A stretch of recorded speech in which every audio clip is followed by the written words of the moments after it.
49ers Cardinals. This is a big game. No way around it. 49ers are 2-2. The Arizona Cardinals are 4-0. They're the final remaining unbeaten team in the NFL. 12 games will remain after this one in this 17-game season. So if the 49ers can find a way to scratch and claw out a victory, well, they'll be only a game back with those 12 to play. But if they lose, they're going to be 2-3. Twitter's going to be burning down. It's going to be ugly entering the bye week, and they'll also be 3 games behind the Arizona Cardinals for the division lead. I'm recording this right after the Rams defeated the Seahawks to move to 4-1. So this NFC West is tough. It's flawed. It's exciting. And this Sunday for the 49ers is going to be extremely intriguing, especially because we're not really sure what's going on at quarterback right now for the 49ers. It appears as if Trey Lance is going to be the starter, but the 49ers are trying to toss out as much counter information as possible if that's their goal, saying that Jimmy Garoppolo is going to try to practice Friday. I don't know. I think Trey Lance was out there on Thursday. I didn't see Jimmy Garoppolo. Garoppolo obviously was not at practice either on Wednesday, although I did see him at his media availability. At this point, Kyle Shanahan has already installed the majority of his game plan, and it's very obvious that based on Trey Lance's skill set and based on his rawness as a rookie with only 300-some passes in college, that game plan is going to have to be very different than anything the 49ers run for Jimmy Garoppolo. So I think that they're on that Trey Lance path. But, I'm not going to try to dive too far into it until I get to the actual key that talks about that. For now, let's get to the actual keys, the 5 for this game. 49ers enter as underdogs, but if they execute these 5 things, I think they have a shot to upset Arizona for what would be the biggest win of the season up to date, and something that could potentially course correct the 49ers after 2 straight losses. So without further ado, key number 1, find production outside of Deebo Samuel. You guys see my article here for The Athletic right on the left. That is about Deebo Samuel and how dominant, excellent he's been this season. He leads the NFL with 490 receiving yards. He also leads all receivers with 3.55 yards per route run. So over Samuel's 128 routes this season, he's been the most efficient receiver in football. And he also is averaging over 4 yards more than the typical receiver per reception after contact. The guy is a bulldozer. He's also a bulldozer who's in better shape this year, lighter than he was last year, but he's still running just as tough. So he's faster. The route tree has grown. In short, Deebo Samuel has been awesome. But for as awesome as Deebo Samuel has been, you can take a look here at this Pro Football Reference page. Maybe it's big enough and maybe it's not, but this is alarming for the 49ers. Look at this yellow column. That's 490 receiving yards for Deebo Samuel. Next highest is George Kittle, 227, over 200 yards behind him. The third highest is Kyle Juszczyk at 100. Then Mohamed Sanu, that's your next receiver behind Deebo Samuel, with 78 yards, and then probably even worse, Brandon Ayuk with 58 yards. So, yes, you heard that right. Deebo Samuel leads the way with 490 receiving yards, which paces the NFL. But the next highest 49ers receiver is at 78. It drops off a cliff from 490 to 78, and then goes down even further to 58 for Brandon Ayuk, which is not nearly enough. The 49ers need to become more balanced.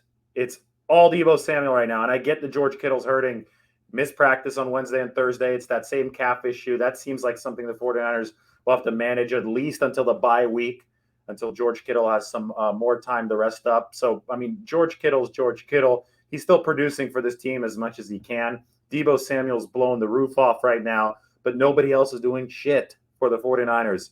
49ers have to turn this around as far as a balanced offense. Everybody talks about 12 touchdowns for the 49ers from 12 different players. Now that's NFL history, but I don't think that is going to be too sustainable if you're only getting 58 receiving yards in 4 games from Brandon Ayuk, if you're only getting 32 from Trent Sherfield through 4 games. He had a great camp, but he disappeared there.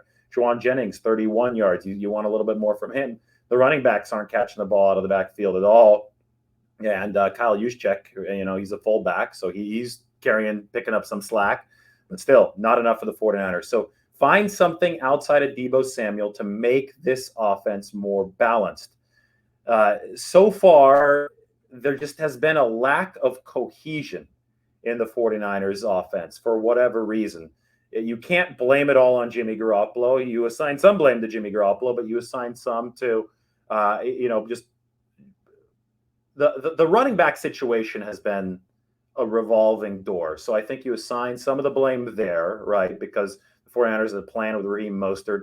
That shot out the window. You assign some of the blame to Jimmy Garoppolo's missed passes early in the games against Philadelphia and Green Bay. But then you can't do that anymore against Seattle because he was hitting all his passes early. So maybe do you blame the calf injury because the offense really slowed down after that and Garoppolo started missing passes? Maybe. At times, the 49ers have totally misidentified pressure, like when Jordan Brooks, a Seattle linebacker, crashed through the middle and just destroyed Garoppolo and detonated a drive. You can blame the special teams because Robbie Gould got hurt, kind of put the 49ers in a bad rhythm there when they couldn't kick that field goal to make it 10-0. I mean, you could see there are issues everywhere, but the overarching issue is the offense is not in a good enough flow to balance out the distribution. And if you want to see what balanced distribution is like, check out key 2 for the 49ers. Max out their DB play. Why do they need to do that? Because Arizona is bringing this to the table.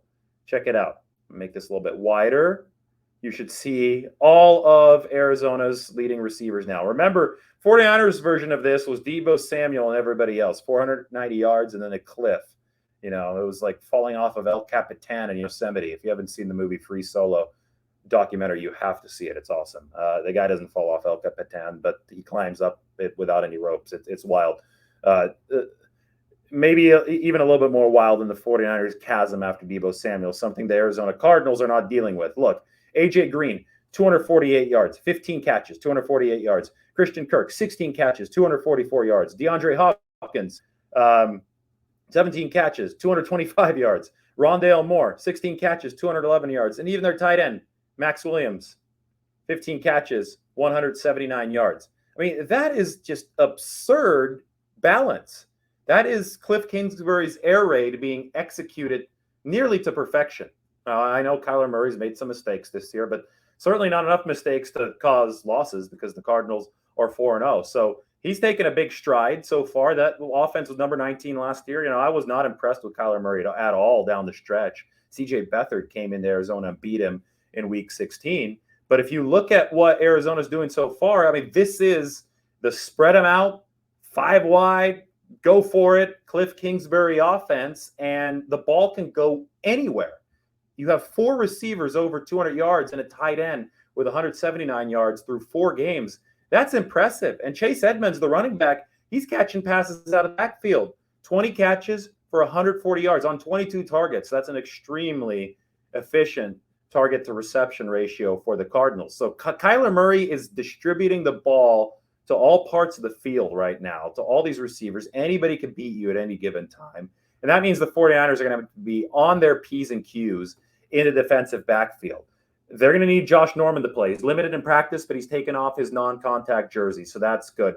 They're going to need good play from Emmanuel Moseley, who, by the way, has been excellent so far for the 49ers. He manned up DK Metcalf well. Yes, he got help from the pass rush, but that's the point. Every single cornerback in the history of the game has needed some help from the pass rush. So if rush and coverage can work together, Moseley and Norman are your top 2 corners. Then you have to have Drake Kirkpatrick, former Cardinal last year. Drake Kirkpatrick is going to have to play in this game because the 49ers love to lean on their veteran cornerbacks. And if the Cardinals are throwing out all these receivers, as you can see here on that chart, they're throwing them all out there at the same time on the air raid. That means that you're going to see Moseley, you're going to see Norman, you're going to see Kirkpatrick on the field all at the same time. 49ers are going to have to use a dime back, and then we'll see what they do at that nickelback spot. I know Dante Johnson started there the other game, but perhaps this is one where you use Diamador Lenore. But you cannot make rookie mistakes against a well-oiled, highly functioning air raid attack, and that's what the Cardinals are right now. Number 6 offense in the league per DVOA. You see the balance here. 49ers are going to need contributions from many, many defensive backs. This can't be a we're short on defensive backs kind of game. Jimmy Ward's going to have to come help in coverage. Jaquiski Tartt's going to have to help in coverage. Yes, the 49ers are shorthanded, minus Jason Verrett, minus K'Wan Williams. But, boy, they have to step up. And they have some veteran talent in that room. and they can usher Deommodore Lenoir along. This is where you have to be disappointed that Ambry Thomas is not ready to do anything yet, right? Because he was a third-round pick. I get it. He missed 2020 because he opted out of the season. But the fact that you can't get anything out of Ambry Thomas does hurt, because this is a game where you need waves of defensive backs against the air raid of the Arizona Cardinals. So Niners have to max that out to have a shot at this game. Number 3, it's related. Execute complementary football. 49ers have not done this well since week 1. Complementary football means that the offense helps the defense. Have you ever heard the adage, your best defense is a good offense? Well, that's the case in the modern day NFL. The 49ers got off to a gangbuster start against Seattle offensively. First drive, Jimmy Garoppolo 6 of 6, marches the team right down the field. 49ers take a 7-0 lead. But what you saw after that was the offense just slowing down like a freight train hitting the brakes. It eventually came to a complete stop, right? That offense toward the end of the first half wasn't doing anything. They're not able to, I don't even think they picked up a first down on that 2-minute drill drive at the end of the first half. Whatever the reason, and I went through some of the potential reasons a little bit earlier, I think it's a kind of blame everybody kind of situation, because there's a lot of stuff that has gone wrong. Whatever the reason, the 49ers need to fix it, and they need to fix it fast, because you saw a wasted early defensive performance from the 49ers against Seattle. Guess what? The Seahawks, through their first 5 drives, had negative 12 total yards. The pass rush was feeling like it was in 2019 mode. Nick Bosa even said that today when I asked him about it. But you look up at the scoreboard, and it's only 7-0 49ers after 5 drives and negative 12 yards for the Seattle offense against the San Francisco defense. If the 49ers had been playing sound complementary football, then they would be up at least 20-0 after those 5 drives. Because as you saw today, the Rams offense made Seattle's defense as poor as it really is. Seattle, 500 total yards they gave up to the Rams? I mean, the Rams let them off the hook a few times in that game, and they still went in there and beat them because the Seahawks defense is not good. Jamal Adams doesn't know what he's doing half of the time. I mean, this should have been a game that the 49ers made the Seahawks pay. They did not make the Seahawks pay, and because of that, they did not execute complementary football. That will not fly, and it didn't fly against the Seahawks. It didn't fly against the Packers, and it definitely won't fly against the 4-0 Arizona team that's running the air raid on the other side. And the 49ers have to control the football to keep Kyler Murray off the field. Then I think the defense will give the 49ers offense their best effort, and there'll be a symbiotic relationship between the two. Now, we do expect Trey Lance to start this game. Make sure you're subscribed to this YouTube channel, because I've already recorded like 3 videos talking about the keys for Trey Lance against the Cardinals if he does indeed start. What does Kyle Shanahan have to do to scheme this game so that Trey Lance is comfortable? I'll summarize those videos right now, right here, but if you want that in depth, subscribe and watch the other ones. Trey has got to get out of the pocket. I think the 49ers have to scheme some rollouts, which is not going to be easy against 2 good edge rushers in J.J. Watt and Chandler Jones and some pretty fast Arizona linebackers. So it's going to be imperative, though, that Kyle Shanahan gets Trey Lance moving a little bit to get the blood flowing. He has to establish a creative run game. That involves Deebo Samuel. That involves, hopefully, for the 49ers, Elijah Mitchell, who's been limited but is trying to make his way back in practice this week. That involves Trey Sermon running well again. I thought he made some strides this last week. The 49ers have to find a way to schematically generate yardage and good situations on the ground so that Trey Lance can get in there and get into his groove. The one counterintuitive thing that the 49ers need to do with Trey Lance is to get his feet wet, to get his heart rate, down to an acceptable level for this game. They actually need to throw it deep with him early, because Trey Lance's long game is much further developed than his short game right now. I saw it throughout all of training camp. I saw it in the preseason, and then I saw him bounce his first pass to George Kittle against Seattle. There's still something wrong with the windup for Trey Lance. There's still some jitters on those short throws. There's still issues with the timing and the vision. Let him uncork one early. Let him play some backyard football. Surprise the Cardinals. They might be ready for the read option game, because we're talking about getting Trey moving, getting him running, doing all this creative stuff with the run game. I think the Cardinals are going to be closer up to the line of scrimmage. I think there'll be a way to sneak, leak a receiver out deep downfield, 40, 50 yards downfield, and let Trey Lance air it out. Surprise Arizona, get into rhythm offensively. And this is all assuming it is Trey Lance and not something like a dual quarterback system in this game. Who knows what's going to happen? I'll record a different video if the 49ers make some more moves and some more announcements on that front. But I'm assuming Trey Lance will start. And if that's the case, let the kid play. Just let him air it out, because I think that's what's going to get him in rhythm. The downstream benefit of that is that Arizona may drop back a little bit defensively, give Trey Lance, an opportunity to establish the rhythm in the short game, because this kid is still raw. You cannot expect a perfectly clean game from him. Colin Kaepernick was already in year 2 when he lit up the Bears on Monday Night Football in his first career start. I think that this is one where you're going to have to embrace the growing pains.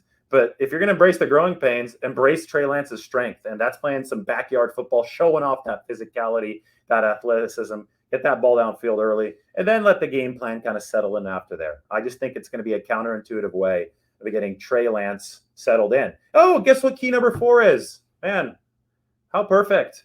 Throw deep with Trey Lance. I think I just talked about that for 4 minutes. So, yes, if you have any questions about that, I'll make another video about Trey Lance throwing deep. But I think the 49ers need to do this once early and then see where it goes. Because, hey, even if it's incomplete, it's just an incomplete pass. If it's intercepted, it's like a punt. But I just don't want to see the 49ers and Trey Lance throw a bounce pass to George Kittle and sail Deebo Samuel and punt after going 3 and out. And then you've done nothing to solve the jitter issue for Trey Lance. I think even with an incompletion or interception, when he uncorks one, I think you take a step into getting Trey Lance more comfortable with the game plan. Final key, stars need to deliver for the 49ers. George Kittle might not practice at all this week, but I'm sure he's going to play. Remember when the Niners beat the Cardinals in 2019, Halloween night? George Kittle beat Budda Baker out of the slot. Such an impressive play for a 250-pound tight end to beat a much lighter slot defender essentially on the play, and Budda Baker twice, right? First, he cooks him with a slant. Then he stiff arms Budda Baker to Mars later on the play, and he scores. That was a top-tier NFL All-Pro star beating a very good player, a kamikaze, as Richard Sherman called Budda Baker last season. That was George Kittle with the upper hand. The 49ers star player had the upper hand. Think about 2019 week 1. I know the 49ers lost that game, but they took the early lead thanks to Raheem Mostert angle route beating the rookie linebacker Isaiah Simmons. That was star power for the 49ers, beating a high draft pick for the Arizona Cardinals. Well, guess what? No Mostert this time, but Isaiah Simmons still there. Budda Baker still there. How are the 49ers going to win those matchups? Whether it be Lance, whether it be Garoppolo, how are they going to win on the second level? That's what I want to know. Is George Kittle going to be able to suck it up, beat Budda Baker for some key plays? Or is it going to be Deebo Samuel having to do that? Probably against a cornerback, obviously, for the Arizona Cardinals, not Budda Baker. But who's going to step up and deliver that star impact for the 49ers? Because when your back is against the wall, you need your players to make plays. So I'm looking at Samuel, but I'm also looking at Brandon Ayuk. Because I think Brandon Ayuk has the talent to cook some Arizona defenders, but he has 58 receiving yards so far all year. So the 49ers need to step up and challenge Brandon Ayuk, because the guy on the other side, Deebo Samuel's leading the NFL in receiving at 490 yards. And they're going to need something from Brandon Ayuk to keep pace with what Arizona's doing, where they have 4 or 5 targets with 200 yards already this season. So star power needs to be star power for the 49ers. Okay, I don't know if Trey Lance is ready to be a star yet. He might have some very star-like athletic moments, and that could be great for the 49ers. But his job is to execute Shanahan's game plan. And Shanahan's game plan, A, needs to involve some of these other players, and B, once it involves those players, they need to go out and they need to make plays. It's as simple as that. It's a playmakers league here in the NFL, and that's what the 49ers have to get done. Obviously, on the defensive side of the ball, your stars have to deliver as well. And when we're looking at the matchup against Kyler Murray, it's about the 49ers pass rush alleviating the pressure off of their defensive backfield. I talked about in my second key right here, 49ers max out DB play. Of course, they got to max out DB play, but nobody can cover forever, especially when they're running 5 wide and the air raid out there. So you have to be able to deliver with your strength. And we know for the 49ers that they like to play rushing coverage combined, just like any good defense. But that pass rush is the heartbeat of the 49ers defense. Dee Ford had 2 sacks last week. Nick Bosa had a sack, his first career sack of Russell Wilson. I thought the interior with Maurice Hurst played a lot better. I thought Javon Kinlaw got after it a little bit. The front 4 need to feast for the 49ers. They need to go into 2019 mode again. And we know that they're capable of doing that based on what happened in week 4 over the first 5 drives against Seattle. D Ford came on KMBR this week and said that quarterbacks change once you hit them. Well, he needs to go out and hit Kyler Murray. First half of 2019, the Cardinals didn't score any points against the 49ers. All right, no, they might have scored 1 touchdown. I think they had 1 touchdown drive, but the 49ers just relatively stymied Arizona in that first half. D Ford had one of the more impressive rundowns I've ever seen of Kyler Murray near the sideline. He was flagged for a horse collar, unsportsmanlike conduct penalty, but don't let that overshadow the fact that D Ford ran down Kyler Murray. A 245-pound edge rusher ran down a squirrel. That's what they call Kyler Murray. He's a squirrel. Well, that athleticism, that power, from Nick Bosa, from Javon Kinlaw, and with D Ford, it's the speed on the speed rush. That's there on that 49ers defensive line. That is star power for the 49ers. They must deliver against an Arizona offensive line that has improved in terms of pass blocking over the past couple years. If those stars up front deliver for the 49ers, then they'll be able to better rely on their defensive backs, and they're going to need a lot of them in key number 2. That was key number 2. If both of those things happen, hopefully for the 49ers, the offense is producing outside of Deebo Samuel so that it can execute complementary football. And hopefully all of that is framed under the auspices of Trey Lance throwing deep, because I think that's what gets this offense on the page of complementary football. So there you have it. Those are the 5 keys. Make sure that you subscribe on YouTube, because if you do, I'm going to get more people to watch, and I'm going to do more of these shows. Anyway, everybody enjoy 49ers and Cardinals on Sunday. Take care.